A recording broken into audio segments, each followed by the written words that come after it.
on, eh? Hey. 3, 2, 1. Boom. I'm here. You're here. You're here. Welcome. Welcome to our first episode that is hopefully going live on YouTube. Yeah, it's good to have the camera finally set up. Yeah, finally. There wasn't anything major. I just needed to get a new camera battery charger. But Yeah, I mean we've tried to record a few in the past, but with the video, but yeah, we tried it with other cameras, but finally got this one sorted out. yeah. Just before we go, I guess, sorry about the lighting. We are going off bedroom light. We are in my bedroom right now. You can't see, but the mattress and the bed frame is tilted up against the wall. I don't know if it's in frame, but Got- I think it is. Yeah, that's the towel that we're using for some sound as a sound blanket. yeah, I've got a cat bed over there. The computer, it's all over the place. But yeah, welcome to our first recorded episode. Woo! Woo! How was your Easter, man? It's we took a week off.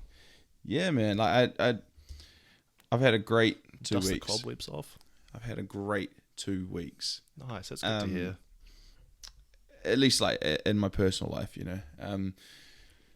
Yeah, so I finished work on last Thursday. Went up north to mum and dad's, just by myself this time around. And yeah, I told mum and dad like prior going up, I was like, look, I've had a rough couple of weeks, like leading up to Easter. I was like work wise, like I'm just looking forward to sitting down, watch a few movies, play a few games. Yeah, getting horizontal, man. And they were all good with it. Like we'd done the family thing a couple of weeks before. You know, brother came up, sister-in-law came up, and yeah. So I was just looking forward to having an Easter break of just doing nothing really. Nice. It doesn't sound exciting, but you know, Yeah, but I when you're look looking forward to that. doing nothing is the best. Oh, it was Once so you execute good. it. Yeah, it was great. How about yourself, Luke? It was good. I went up to the Batch up north, Taupo Bay, and it was good, man. We lucked out with the weather. It was mint. Usually Easter's pretty rainy up there, but it was mad. And did a bit of fishing, bit of jet skiing, bit of wakeboarding. Did a bit more surfing than I thought I would. Oh, nice. Just yeah, nice.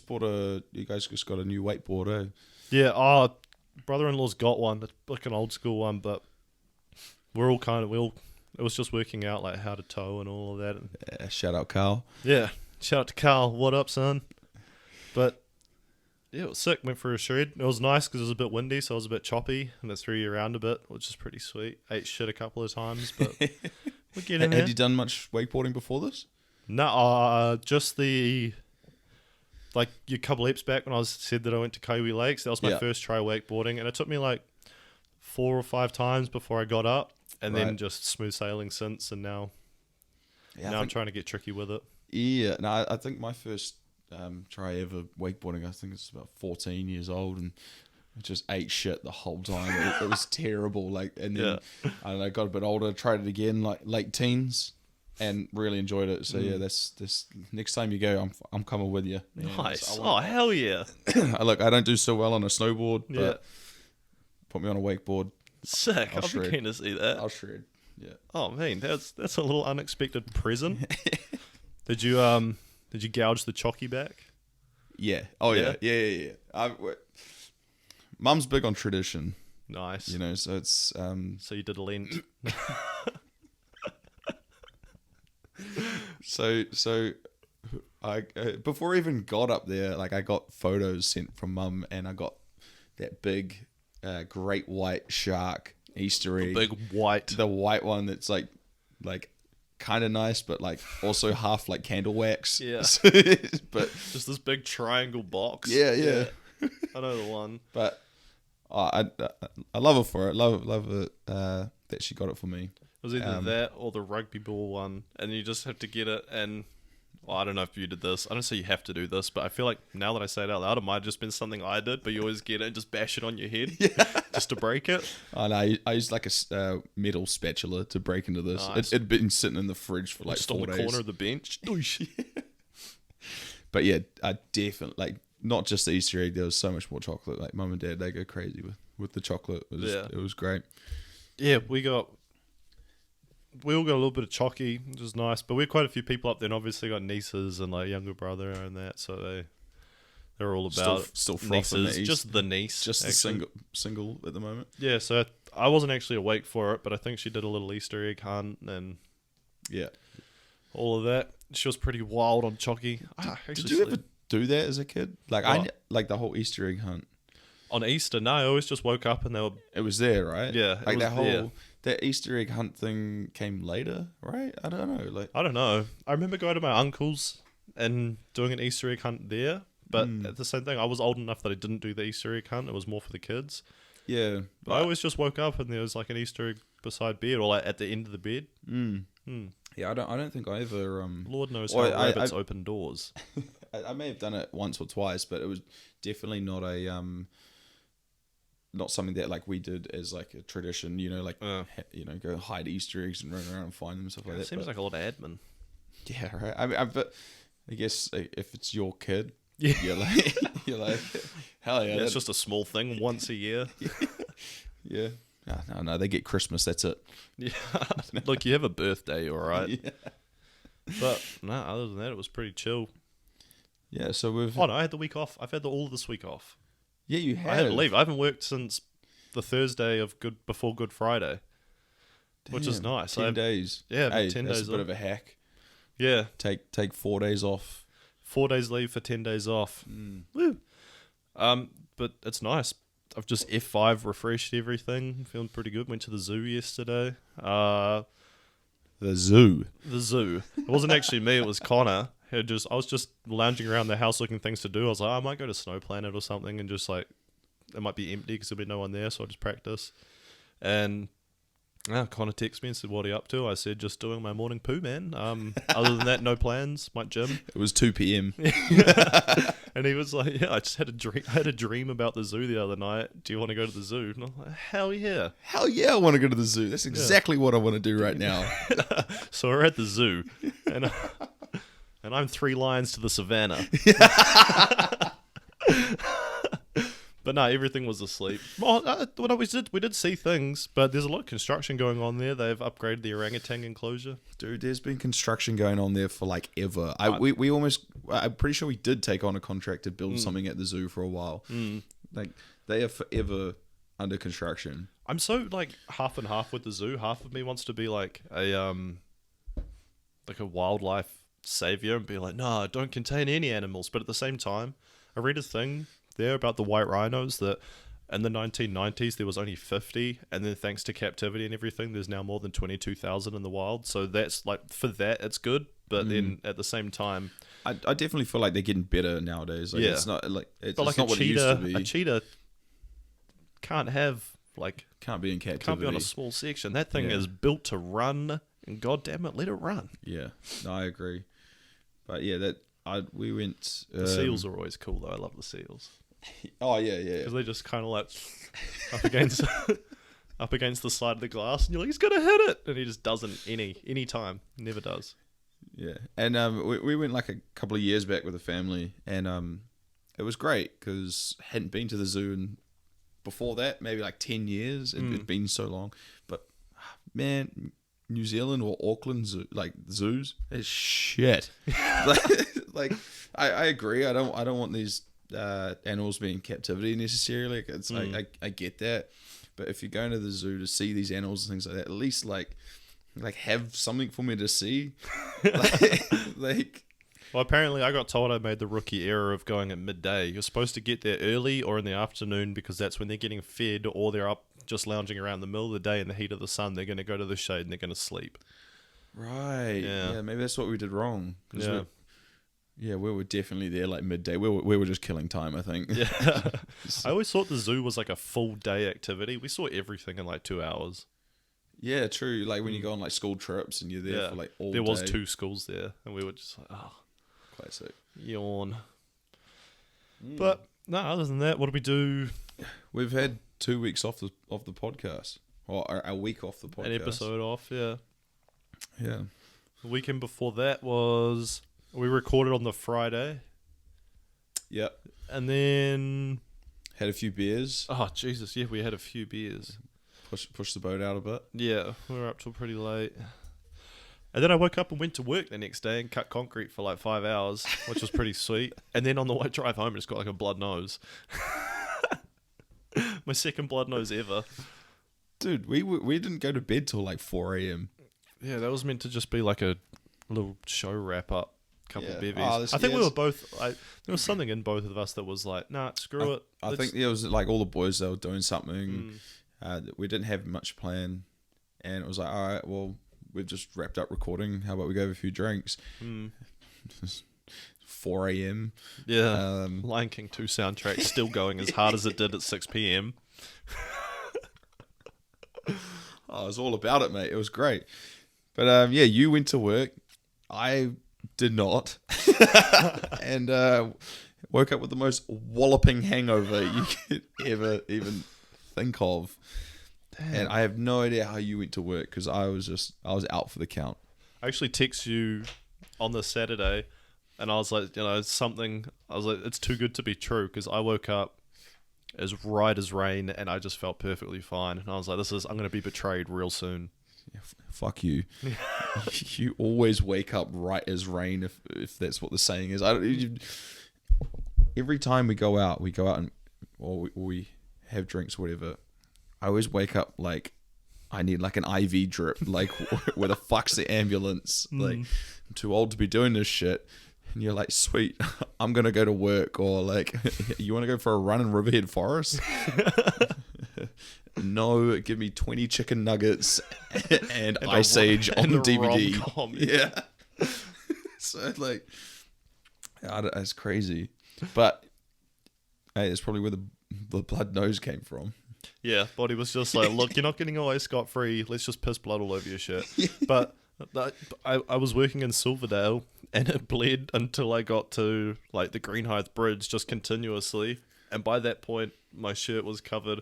Both my arms were covered from wiping it and it was like smeared on my face. But it stopped at the Greenhithe Bridge. And by the time I got to Westgate, I was like, I'm hungry. And I'd forgotten that I had just had the blood nose epidemic. So I walked into Subway and then just started ordering, and the dude was making my sandwich and like looking at me, and he was like, "Are you alright, sir?"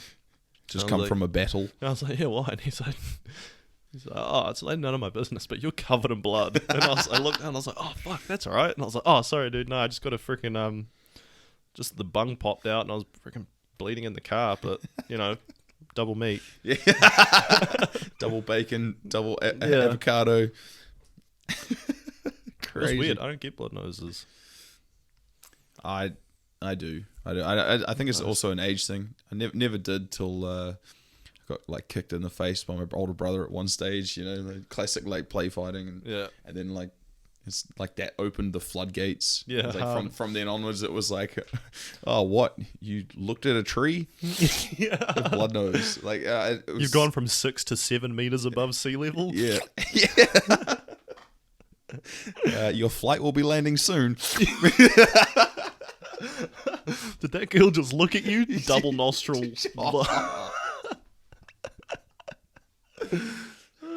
Yeah, so that definitely opened the floodgates for that. And then that Saturday we went to Joe's. We went out to Joe and Liv's. Shout out Joe and Liv. For what I thought was going to be a games night. Jackbox.tv. Yeah, that one. Yep. If you haven't heard of it, get around it. It's a lot of fun. It's fun. And I was willing to do that, and then suddenly, we're going out. We're going to the Thunderdome. Yeah. I was like, what is that? It was like a party. Like, we had this night planned, right? Joe and Liv, they knew that you were coming over. They had one of their friends coming over. And they're like, oh, well, how about you? Have you met Jared? So they wanted to tee that up. And we thought we were coming over for a games night, a few nibbles, a few drinks, just things like that.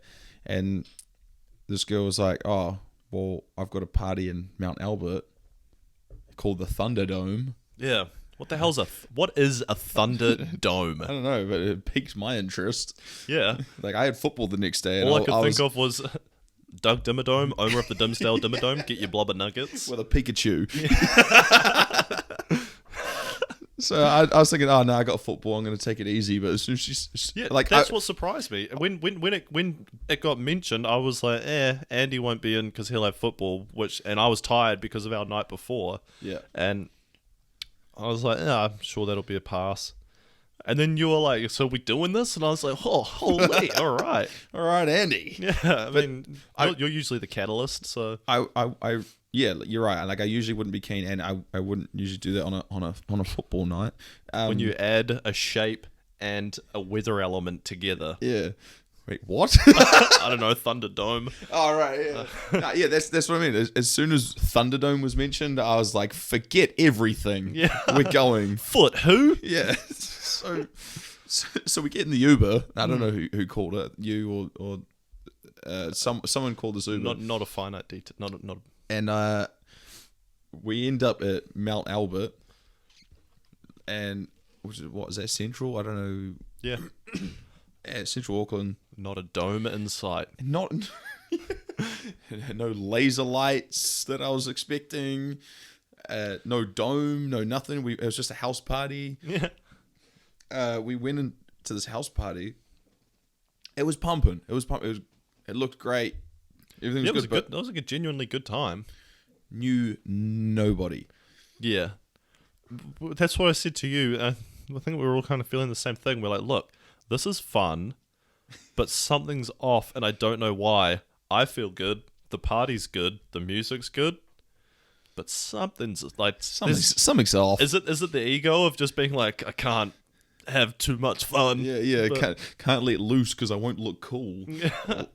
or whatever it was. I don't know, but it just... Everyone there was just absolutely wasted. Yeah. Like, there was so many drunk... Like, there was this one dude... White dude with dreads. That's all I got to say about that. Always funny. And he was stumbling all over the place. And he's like, and he started screaming. And he's like, I've got to take a piss. And I was like, and he went up to the bush, started taking a piss. And honestly, I couldn't even see up there. It was so dark.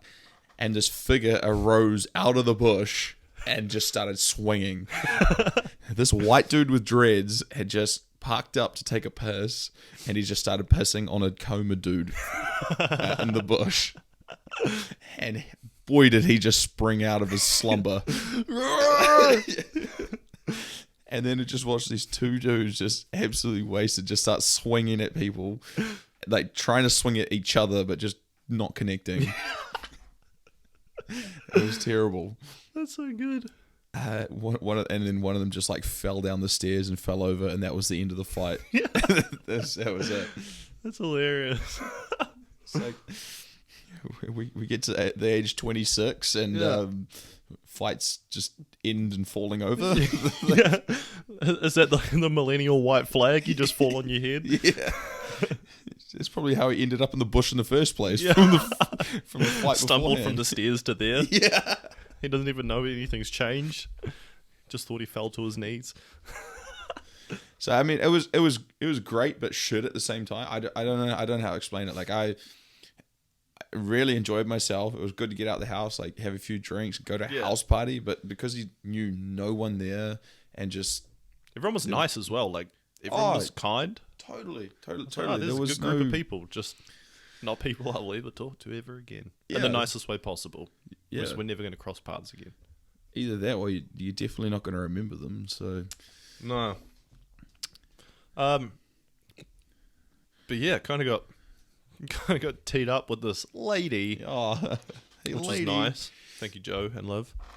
And we're kind of doing the get to know you thing at the moment, which I find difficult, which I didn't think I'd find difficult, because although I'm happy to sit and chat on a podcast and around the boys and around my family, I'm very outspoken and loud and boisterous and whatnot. I am, with like other people that I don't know so well, really reserved and shy and just like calculated. Oh, when we like started this podcast, like my mum said, I've never heard Jared speak so much, you know, and that's not a bad thing, but that's what you're saying about when you meet new people or Yeah. There's a big lot of like letting down walls with anybody. Yeah. Oh, plus like a home sort of thing. You're probably going through etiquette of just Yeah. you know, like handshakes. Like, going through all that, like the home etiquette, like meeting your friends' parents, and, like, just being polite and all that, and then well, that's what I mean about etiquette. Like, what while we're doing this, it's like, what? I'm sorry if you listen, by the way, lady, but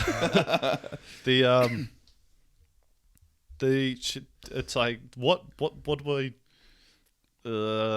hang on. How do you start conversation? No, I know how to start a conversation. Conversation's sweet. Conversation's sweet, but like you don't want to either scare people off by being too full on, but then at the same time you don't want to lose interest by being reserved. You're walking a tightrope. Yeah. I think it's got more flexibility than I think, but in my head I'm like, you cannot fuck this up. Yeah. Gotta say the right thing, do the right thing. Yeah. But at the same time being yourself, like you don't want to say something that's not yourself just to keep a happy medium. That's what I pretty much said. I was like, look, I'm quiet now, but I'm not quiet. I was like, that's, you're going to see it eventually, but I'm not going to try and be loud just for the sake of doing it. I feel like as well, like on the night, she got a glimpse of that. Like it's not like you didn't just meet on like a Tinder date and have to sit down and go through all these things. Like you saw a bit of the night, and sorry, she saw a bit of you during the night. So like you're having a few drinks, you're out there being loud and whatnot. So yeah, but at the same time, we were a place where I didn't know people, so I was also kind of like holding back in that sense. I need a charger down there. Take the reins, Andy. But yeah, like in terms of talking to her and not like crossing a line and stuff like that, like being in that like early, I'm not going to say relationship, in that early stage of where you're at and dating and things like that. Yeah. Like there's a few things that you've got to get out. Like personally, I feel like, and I say this a lot on the podcast. I go, oh, I'm 26. I'm getting old. I know. All right, shut up. I know I'm not old. Right. I know. But it's older than me. I am a bit of an old soul, and like if I go through these things, I'm like straight up. You want marriage? You want kids? Like, do you want a house in 5 years or whatever? The picket fence. Yeah, that's right. Like, because I go through like what I want to do. And like what my goals are, and if they align, then hoorah! Yeah, you know. But then it's also like whether you choose to put your energy there or not, and you could pump a whole lot of time into someone just for them to be like, oh, by the way, like I want to move overseas next year. And you're like, wait, what? See, but there's this thing. If I ask you, not you, Jared, but if I was asking a girl like, you know, oh, you want marriage, you want kids, you want this, blah blah blah, I'm not asking them to marry me or have kids with me, or I'm not. Yeah, that's nothing to do with it. I'll still play the game for another 5, 6, 7 years, whatever. But like you say, what's the fucking point of me going down this avenue with this girl, and then it not being like we don't have goals aligned? Yeah, like I suppose I care about that stuff, but it's not something I ask. But what I do like to know is like your drive, in a sense that, do you know what you're doing? Are you kind of like, yeah, like if I don't like the dependency aspect of like someone mooching off someone or something like that. Like it's you like want them to be doing their life, and you want them to be doing your life, but you want them to coincide. I value like individuality and like a work ethic quite highly, so I like to get that out of the way. Yeah, just what do you do? What's your goals, kind of thing. I'm not asking for like a 5-year plan, but just like, what are you doing? Do you enjoy it? You're gonna stick it out, kind of shit. You just like print one off. Yeah, hard. Like slide it over to her. Like, I need a triple SP and a. Yeah, just give me a 5-year plan right now, please. Oh, and I also just the other one I ask, and it's like a lot more. This it's like, do you like to be in touch like a lot? Because it's like not obviously it's not something that happens now that we're a bit older, but I haven't been in a relationship now that I'm a bit older. But the need to be in contact a lot, I don't, like, I'm like, I want to have things to say when I actually see you. Yeah. So I don't need to be telling you what I'm doing all the time. Otherwise, it's just going to be like, oh yeah, I told you that. Or, No, excuse me, I agree. And you actually got me in a bit of trouble with this in one of my past relationships, is because I took advice from yourself. oh, what? And I remember you telling me you when you were with this girl a couple of years back, and being like, oh, she appreciates it when I call her at Smoko or like send her a text and things like this. I didn't do it a lot, but okay, well, that clearly wasn't stated. And then so I would go and talk to her at Smoko and things like that, and then got to the point where I was like, you know, like, you don't have to call me every day, and I was like, oh. No, you don't call every day. I wouldn't call every day. I thought that's what you wanted, like, because I had no idea, bro. And this was like my first proper relationship being as a working man. Like, I had no idea. I was like, oh, okay, Smoko, sit down. I'm gonna call her, see what she's doing. Yeah, you know, it wasn't to keep tabs on her or like just you know, or like be in contact all the time. It was just because I thought that's what or how it went. You know. Yeah. So. Well, it's maybe I read the situation wrong. I don't know. I mean, call if there's like you're having like if they've got something to say, but don't just ring and be like up to. But like, well, we needed the second part of the conversation, man. I don't like the whole thing of tabs being kept. I hate tabs being kept on me, and I don't like at the end or when I do see you and I ask how your day was. I don't want you to just say cool and I already know all the details. That's when I want to know, like, and then we can talk about it. Yeah. But fair enough. Each to their own. Yeah. No, I can see that. Like you're the sort of person that reply to a text in your head, or like you'll read it and be like, oh, I'm gonna reply tomorrow. So, like, yeah. I get it. Yeah, I do that a lot. Yeah. It seems like a lot of pressure though. Yeah, that's the thing, especially now with being under pressure at work so much. You can't do all that stuff anyway. Like it was fine back when you could like, I'm gonna go different now. Go to the Portaloo and bang off a text to the lady. Yeah, I don't want to say it again. But there's pressures now, so you can't do it, and it's nice to be able to come home and decompress and talk to someone about it. Oh, massively. Yeah. It is so good to be able to talk about these things. To have a significant other as well to like unload that on is huge. Especially in like where we're at with work right now, like in the trades and things like that. I suppose it doesn't have to be any trade like that. At the moment, I feel like, especially the way that, you know, the current situation is with New Zealand, the pressures that people are in with work is like it's massive. You know, like we're on this treadmill, you know, keeping the business going, running along, and can't really get off right now because, you know, like I said to you the other day, like this is the point in time where I get to a point in my career or my studies or whatever, and I'm like, I've got to escape. I've got to go. I've got to get out of here somehow. Go travel, disappear for 6 months, whatever. We can't go anywhere. No. It's like it's great, all good and well, and I had obviously that time off, and it is half the reason why we were up so late that other Friday nights, because we really got into talking about this sort of stuff. And I told you the same sort of thing, that this whole start of the year wasn't so shit hot. Nah. And it got to the point where I was kind of like, I was so stuck inside my own head that I was seeing through these tainted glasses of such a negative perspective, and I didn't know, like, I started putting it all out. I was like, oh, I didn't want to have to deal with it, and then I started trying to think it was other people's problems. I was like, why did no one else tell me that I was sinking? And when But then I was like, look, it's no one. You don't know you're sinking from other people's perspective. Yeah, it's only. But it was just me lashing out. Like I didn't say it to anybody. As far as anyone else is concerned, I'm chipper as ever. But in my own head, you realize that everyone's busy, and it's easy to when you're caught up on your own, you put your own problems a lot higher than everyone else's. But everyone's got massively. Yeah.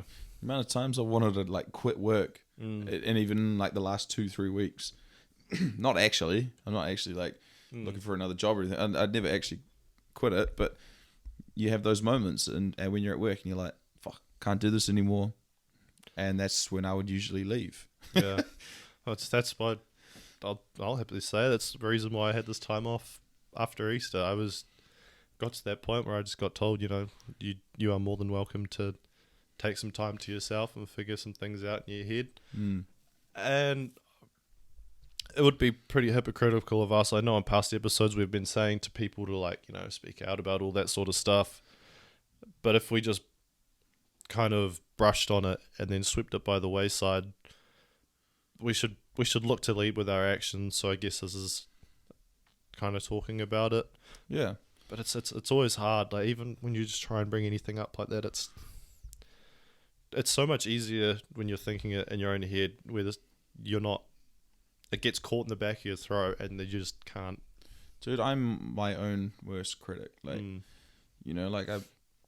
I built a roof at my boss's house this week, and I looked at it and I was like, man, this is average. Like in my head, I was like, this is, and then the boss came in and was, yeah, this is all good. Like this is, like, well done. And I was like, and then that's when I started to realize, I was like, oh, like you're sitting there, you're being your own worst critic, and I'm saying like, I'm gonna quit. I'm gonna go off to fucking Jamaica or whatever. I need to get out of here. It's like you get yourself down in your own thoughts like so badly, and it like being able to talk about these things is so good, because then when it comes from someone else's perspective, especially someone that you care about, then shit starts to like fall in line. You start to see these things like, and then the path is laid out for you. You're like, okay, I can do this. I can get out of here. I can keep running on that fucking treadmill. Yeah, it's hard when everything's moving so quickly at the moment. You don't get a time to stop and think. Everything, especially the way that you act, because only you know what you're capable of. So it's so easy to know if you've let yourself down. Where you know if you're like, man, I'm not doing what I could be, or that from an outsider's perspective, you're crushing it, but you're like, no, trust me, I'm underachieving. Yeah. Something like that. I could do so much better, but in reality, you're doing more than the next bloke. Yeah. There's always this point where you just end up being burnt out. Frank Ocean says it in a song. He's like, you're moving rapidly, then you're fading drastically. And it's... Shout out that guy. Because he's going to watch this. Yeah, please. But, yeah, I'd like to... it's a big one for me was also I don't sleep a lot, which I thought, and that really, really, especially at the start of this year, really came to a head, my sleep. Which I was trying to do a million things at once as well, which I thought was the right thing to do. I got cheesed off with work. I was like, this isn't giving me the outlet. Sorry, I said cheesed off. Cheesed off. Yeah, keep going. Yeah. I thought, man, I'm not doing anything creative enough, and I knew the type of person I was. I was like, maybe the mundaneness of the trade in that isn't scratching the itch that I have to do other things. Podcast gets launched. That sorts that. I'm happy. And then I was pretty out of shape, and then started gymming, and I was like, okay, maybe that's it. Maybe it's because I'm being unhealthy, so I got healthy. Didn't solve too much, and I was like, maybe what is it? I couldn't. Everything that I thought was the right thing.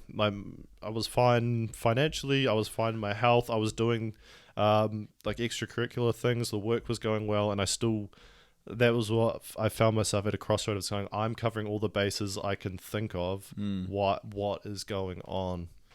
But you're thinking of this like as a logical thing. Yeah, I know.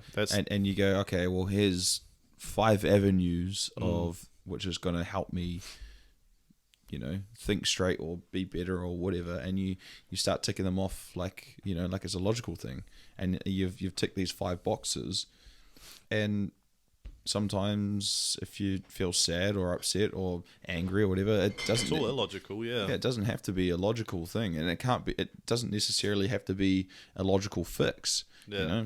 I was just trying to think of tangible things that could somehow have like an influence on it. But hey, like the fact that you're doing these things, still ticking these, like, say, 5 boxes or these logical things, it's still is a great step. It's not it should never be seen as like, oh, this is not working, I'm not going to do it. So you keep up with those things, but it's just, it doesn't. Some things don't necessarily require such a logical and quick fix. Like that's the thing. I'm always trying to think so many steps ahead. Like we've explained this before, our thought process when it comes to like situations, and I always like to have a lot of things planned out in my head so that when I go through them, I can move through everything quite smoothly. But it did get to a point where I couldn't just figure things out like they should have done, and I think the biggest trip up for me was that my usual thought process with it of being able to have it all figured out and everything like that was letting me down, and I kind of didn't have a reserve tank of being like, dude, it's sweet, you can just do this, and bigger problems require bigger solutions, like, so when you're younger, you fall into this trap of, I run into this problem, I'm going to use this to solve it, or this to solve it, and when you get to this point where, like you say, financially stable, go do the exercise, the other thing you mentioned, our podcast. Oh yeah, this thing, and this has helped me massively as well. Like you sit there and you talk about this. I've going through the same stuff, man. Like I got to the point of end of last year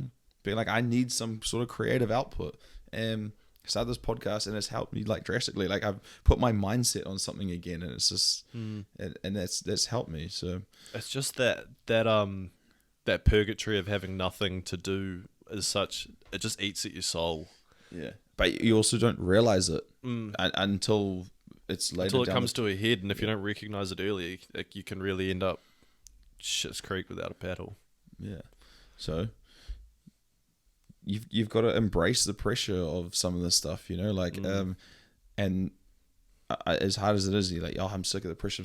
But if you put your mind into something else and go like, okay, this is what I want to do, this is what I want to achieve. Yeah, you can come out of it on top. You're right. But it's easier said than done. It is. Everything's a work in progress, and I speak about it in the past tense, but it's definitely still something we're working through at the moment. Yeah. But there's been these small. It's everything's a work. Like this, we're never going to be a finished product, or I'd like to think that anyway. Like if you think you know it all, then you can never learn. Yeah, you've already lost. Yeah. I mean, look at our boy Francis Ngannou. Oh boy, right? The Predator. This man has seen the pressure, has seen the lows, seen the dark side, dude, and come out on top. This guy's a freaking animal. All right, he's a different beast. Yeah, since our last podcast, he has claimed the heavyweight championship of the world. And look, I was he was fighting Stipe Miocic, and I love Stipe too, and so I kind of didn't mind who won the fight, but I jotted down. I'm gonna have to read off the laptop a little bit here, because this guy's story is a movie. Like it is. Yeah, he is right now, especially for us. He's a bit of a spokesman for what we're going through and what much larger scale. But it's just like if you got a dream, just chase it. Anyone dealing with pressure and need help, look up what this guy has done in his life. And Jared's about to tell you what he has done. Like what you're going through is okay, it's okay, because this man just stick to your guns has done something unreal. So he was born in a small village in Cameroon. Obviously lots of poverty. Education was pretty bad. He he went on Joe Rogan and that he told his story there. There's heaps of articles on it. You can hear it. I listened to it there. Read it. Sorry, but he was saying that there'd be times where he didn't have they didn't have money just for him to be in school, or he didn't have his uniform was torn. He didn't have a pen or paper to even write anything down when he was at school. His parents divorced when he was 6 years old, so he went to live with his aunt, and then in order to help out with his aunt, he left school at the age of 10 years old and worked in a sand mine. A sand mine? Just mining sand. Dude, what the hell? Yeah. And while he was doing that, kind of through that in his teenage years, his old man had this reputation of being like a street fighter. And so the gangs and that were all approaching him, saying like, the fighting's in your blood. You're next. Yeah, you're next come boy. here. You're going to be the next biggest fighter. He identified at a young age that nothing can happen here. I need to get out of Cameroon. I need to do this. Right. And this is a direct quote. He said, "Kids in Cameroon think everything is lost before they are born. It seems like they're not allowed to dream. They're not allowed to be ambitious. They just accept being a victim of this life." Wow. Yeah. So he moves from Cameroon to Nigeria, which is pretty easy. It's all open borders. And then from there, he goes to Algeria. So from Nigeria to Algeria. But in order to do that, he has to go up and down through the Sahara Desert. What? Yeah, in order to avoid the cops. And man's grown up, struggled with school, mined Mined sand. and then gone through the Sahara Desert. Hang on, he goes back into the desert. There's more. But once he gets to Algeria, he's seen as like it's illegal, so he gets shamed by all the cops that are on the border and everything. They strip his clothes, they take everything he has, and once they do that, he has enough to. That's pretty much the bribe. They say, "We'll take everything from you and we'll let you in." Wow. And he said, "Okay." He did that. He once he was in there, he had no food or water or anything. He speaks about often drinking out of puddles with dead animals, sick people, and this dirty water. And another quote from him, "I just thought, if I drink this water, I might die. But if I don't drink water, I'm going to die anyway. So I drank the water." And, dude, that guy is not getting COVID. His immune system is sterile. As big as his pecs. Yeah. From there, he crossed to Morocco. Wow. Okay. Because he wanted to go to Europe. That was the end goal, to get to Europe. So the easiest way is to head up to Morocco, and then that crosses over to Spain. And he crosses to Morocco, where he hid in the forest, often sneaking into bakeries and shops when they closed at night, and eating out of the trash cans. Fuck. He across Morocco. But in order to get to Morocco, you had to cross the Sahara Desert again. So that's the big Sahara Desert crossing. Right. So he passed from Algeria. So Algeria is right next to Nigeria, but you had to go up and around. Yeah. Just to avoid like border security, but then to get from Algeria to Morocco was a full cross. Full cross of the Sahara Desert. Full cross of the Sahara Desert. But if you get caught in Morocco, as punishment, they take everything from you and drop you straight back into the middle of the desert. Fuck. And this happened to him 6 times. He got caught. What? 6 times? Yeah. On the 7th time, he finally crosses into Morocco, and he can make his plans to get to Spain. And he manages to get to Spain. There's a small channel of water to cross. He hid in a boat that was completely covered in tin foil, so it was undetectable by radar. Whoa. Yeah. And once he got to there, he needed help, so he called the Red Cross, knowing full well that he was illegal. But he had no options. Calls the Red Cross, and they said, "Look, we can help you, but you will be imprisoned." And he said, "I know." So he got put in prison in solitary confinement for 2 months. After failing to cross the Sahara Desert 6 times, he gets put in prison for 2 months in solitary confinement. And then once he was released, he lived in a car park in Spain for a while. And then from Spain, he moves to France and walks into a gym and says, "I have no money. I have nothing, but I just want to be a boxer. And they said, how old are you? He said I think he was about 26 at the time. And they said, you cannot, like, your rise is going to be too slow in boxing. Have a look at MMA. And he said, I've never even he hadn't heard of MMA or anything. And he wasn't, like, he is, like, if you look at him now, he's a physical specimen. But when you see those photos from back then, he was kind of weedy, obviously. The dude didn't eat and he drank dead animal water. But I think he holds a record now for one of the hardest punches out of any professional sportsman ever. Yeah, that dude is definitely another specimen. Dude has the great equalizer. Like, yeah. Just the hardship that he's been through. And you can see, like you say, he's gone from this point of not looking like a mixed martial artist to the absolute beast that he is right now. And that's because he's gone through this hardship, and then every day after that, making it to Spain, he's just gone like, right, every day is a blessing now. Yeah. Let's just make this count. I think Russell Westbrook said it last week or something as well, because he gets clowned for, he plays for the Wizards. They're not really in the title shot for the NBA.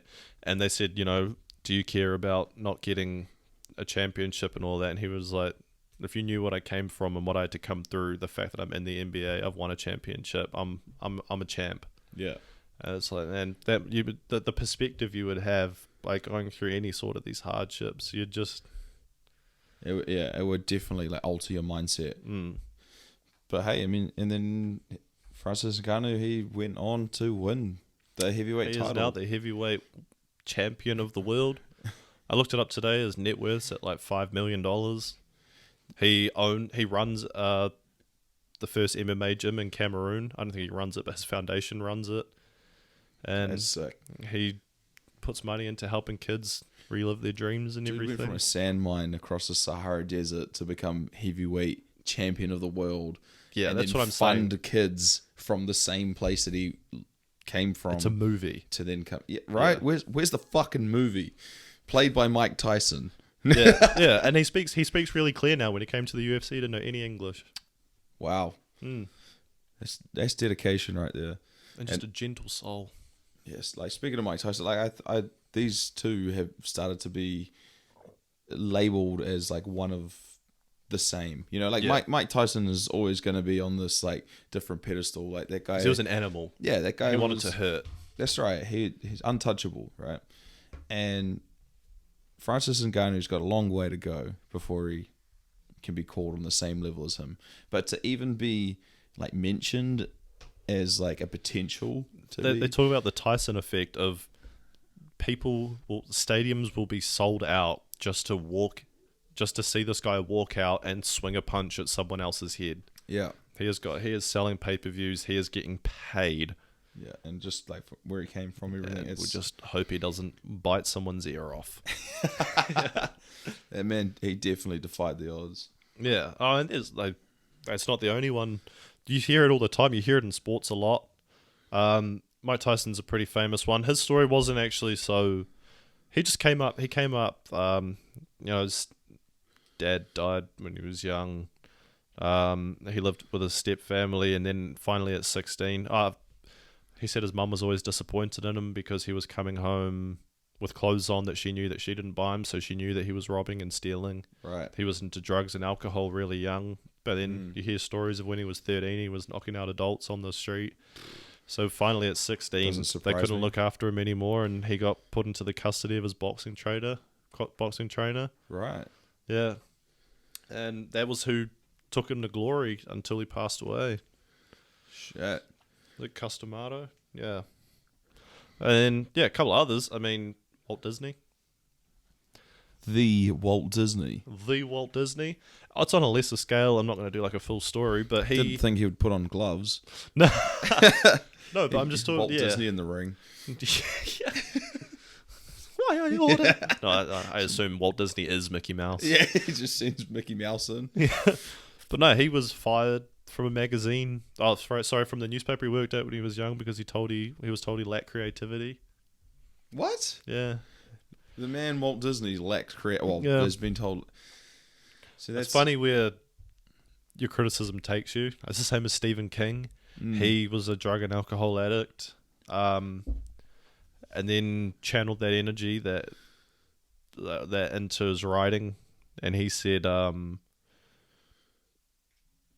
that he made up horrors just so he could escape the ones that he was living in.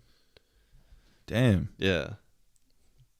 I've seen some of his horrors. They're terrible. Oh, Yeah, sorry. No, they're great. Yeah. But they've scared the shit out of me. Yeah. So what's going on in this dude's head? I don't know. He's a bit of a ledge. I don't know. I can't read scary things. Yeah. I get scared. Yeah. It's crazy. But like it's becoming one of these things like in a modern day society that, you know, like going back on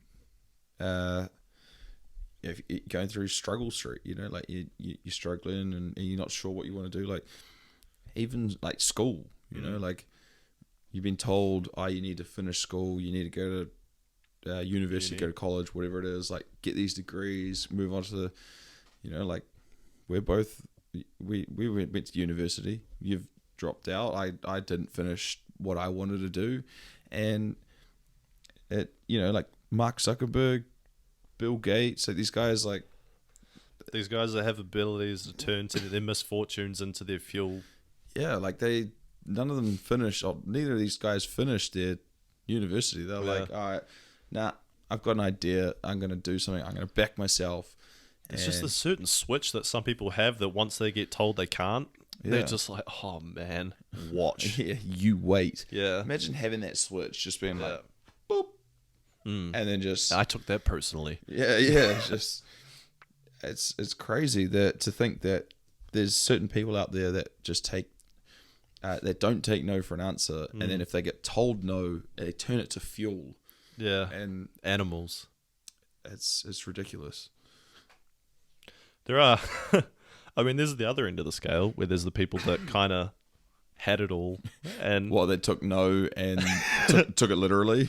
Yeah, you can't do this. I guess you're right. I'm out of here. Yeah.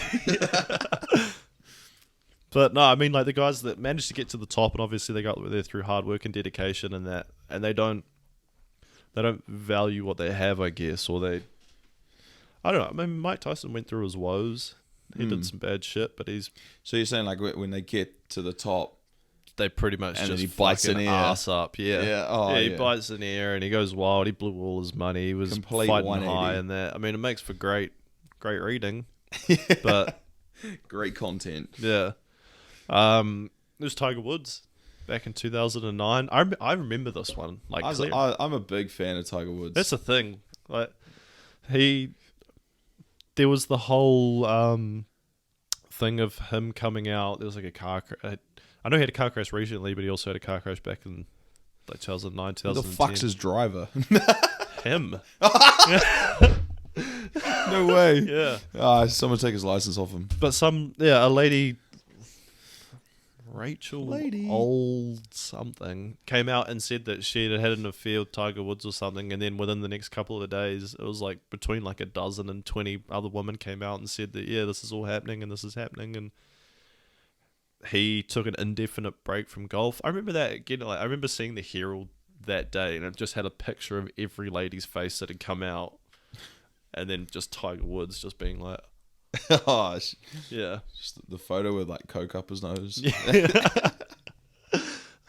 Look, I golf doesn't necessarily. Well, I don't know. I haven't played professionally, but I can't imagine it would require so much of a dedication in the gym, or like I have no clue. I didn't. If you played golf every day, like you get good at the sport. I couldn't imagine it would require the dedication in the gym. So you could play with a belly. Yeah, like this dude's probably like, all right, like I'm the top of my sport. I'm, time to cheat on my wife. No, I'm not saying that. No. I mean, like he's gonna go out and have. Do some drugs, have party a bit, like the wild out. Dude's getting some fucking money. He is loaded. In a time Dude where was the face of Nike for so long. He had EA Sports like Tiger Woods Golf. In a time where like golfing was like a white sport. Yeah. There was a black man as the best in the crushing time, it, and his name was Tiger Woods. Like that's what. time where like Apparently he was putting when he was 2 years old. Jeez. Yeah. That's there you go. That's the dedication, and he's been playing for so long. So. Yeah. I mean, there's other ones. I won't go into it, but we all know what happened with Bill Cosby. He was the fall from grace. That's a fall from grace. That guy was the shining light for African Americans on television. Everyone thought he was for everybody. He was a nice guy, and it turns out that he was giving them the wrong kind of candy. Fuck. And we laugh. It's a horrible thing. Terrible. Dude, rotten prison, dude. Yeah. And then what was the other one? Bill Clinton, man. Bill Clinton. Yeah. I did not have sexual relations with that woman. That's my Bill Clinton impression. The Monica Lewinsky getting dome in the Oval Office. She was like 22. And then if you're getting head in the Oval Office, you complete life. Like, just try and make it your partner, but like, like Americans, like that's your pinnacle right there. Yeah, do you reckon that like at the time he was just like, cha-ching, take that to the bank. Mate, that's the biggest box I've ever seen ticked. Yeah. Like if you had like goal bucket list shit, but I'd take all the rap in the world for that. That's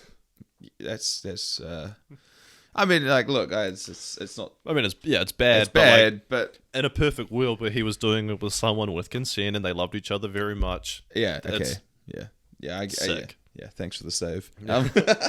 But yeah, like, there's definitely an element of a bucket list sort of thing there. But it's crazy. Like these guys that have had fall from grace. Oh, one nut Lance.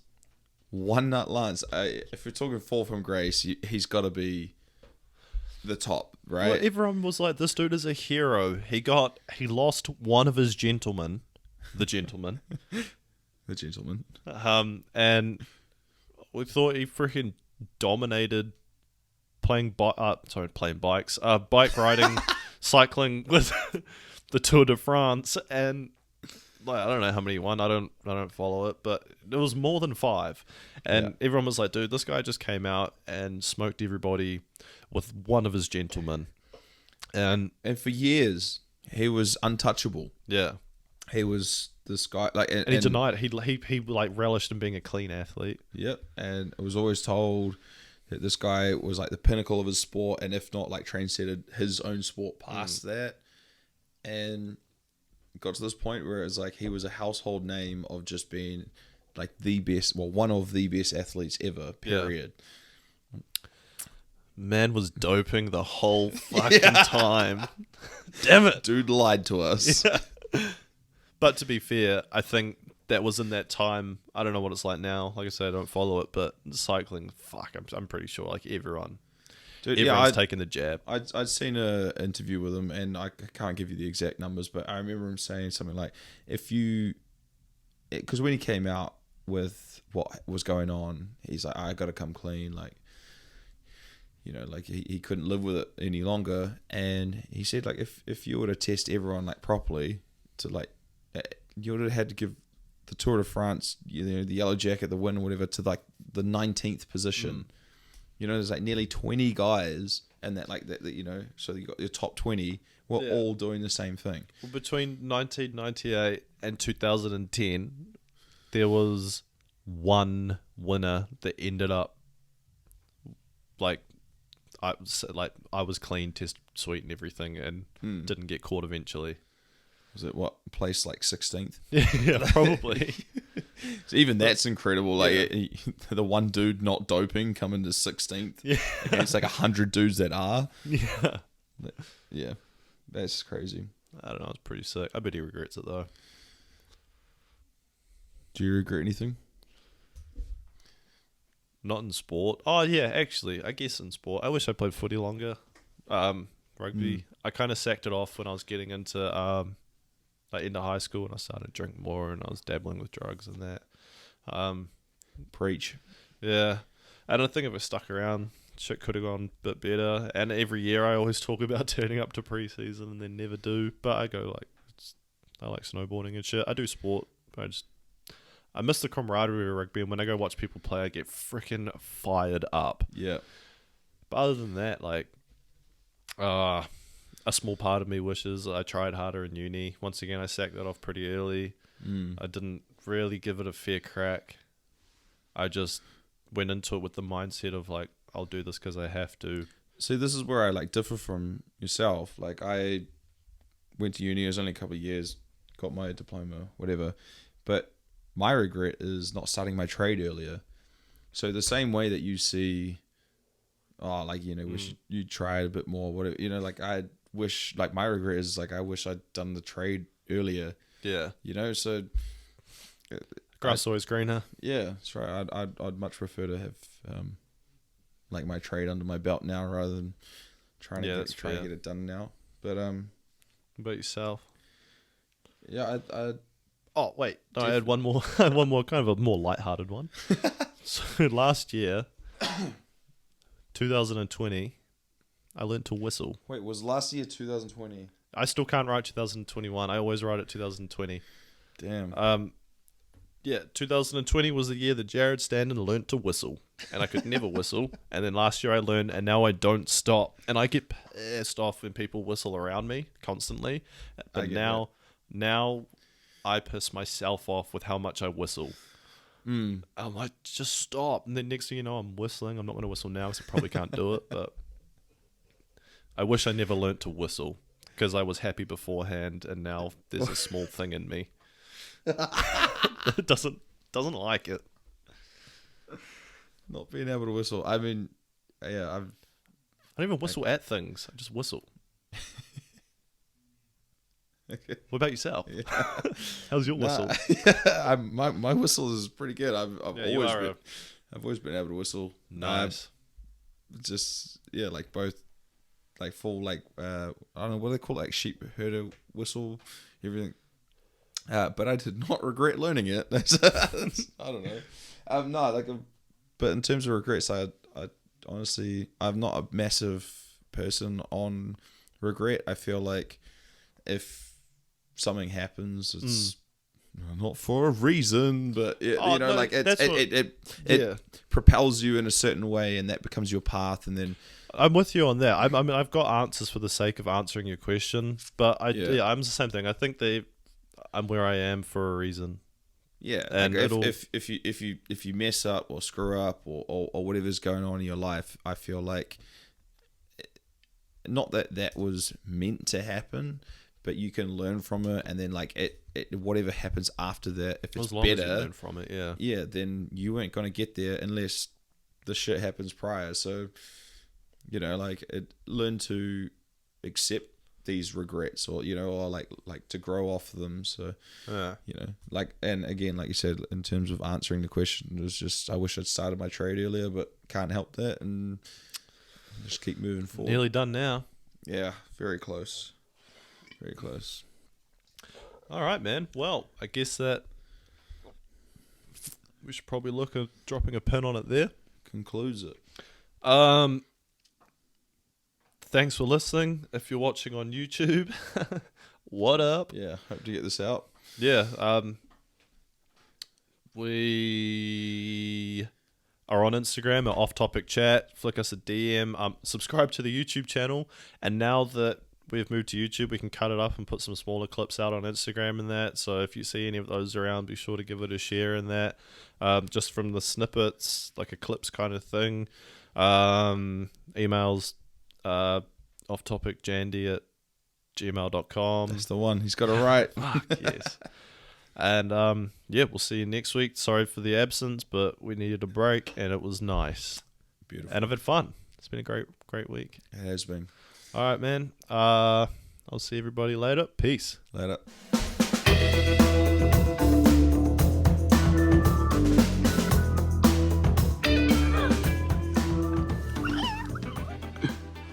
Good night, eh?